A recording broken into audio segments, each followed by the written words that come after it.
നമസ്തേ പ്രിയമുള്ള പ്രേക്ഷകരെ, നാം ഇവിടെ ചർച്ച ചെയ്യുന്ന ജ്യോതിഷ വിഷയത്തിൽ യോഗപ്രകരണമാകുന്നു.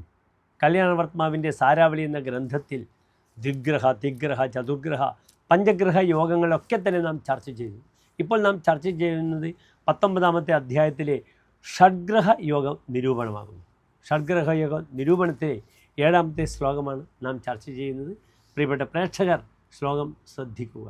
നിത്യം ശുചി പ്രതാപി ബഹുയുവതിരഥ നൃപപ്രിയോ മന്ത്രി ധനസുത സൗഭാഗ്യയുധ കുജാർക്കിസിത ചന്ദ്രബുധ ജീവൈഹി. ഇവിടെ 6 ഗ്രഹങ്ങളുടെ യോഗം നിരൂപണം ചെയ്യുന്നു. 4 ശുഭഗ്രഹങ്ങൾ: ചന്ദ്രൻ, ബുധൻ, ശുക്രൻ, ഗുരു, വ്യാഴം. 2 പാപഗ്രഹങ്ങൾ, ചൊവ്വയും ശനിയും.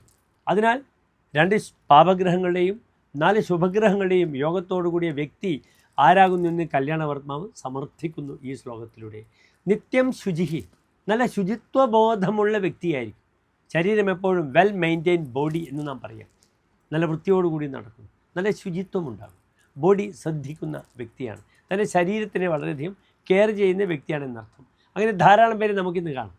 ജിമ്മിലൊക്കെ പോയി ശരീരത്തിനൊക്കെ വളരെയധികം ശ്രദ്ധിക്കുന്ന വ്യക്തികൾ. പിന്നീട് പ്രതാപി, പ്രതാപത്തോടു കൂടിയ വ്യക്തിയാണ് അദ്ദേഹം. പ്രതാപ അസ്യ അസ്ഥീതി പ്രതാപി.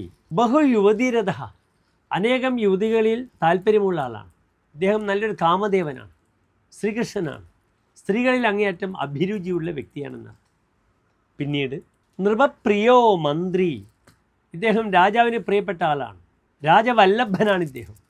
മന്ത്രിയുമാണ്, ഉപദേശം കൊടുക്കുന്ന വ്യക്തിയുമാണ്. ധനസുത സൗഭാഗ്യയുധ, ധനത്തോടും സുഖത്തോടും അപ്രകാരം സൗഭാഗ്യത്തോടും കൂടിയിരിക്കുന്നു. ചതുർശുഭഗ്രഹങ്ങളും 2 പാപഗ്രഹങ്ങളും കൂടി ചേർന്നിരിക്കുന്ന ഈ യോഗത്തിൽ. നമസ്തേ.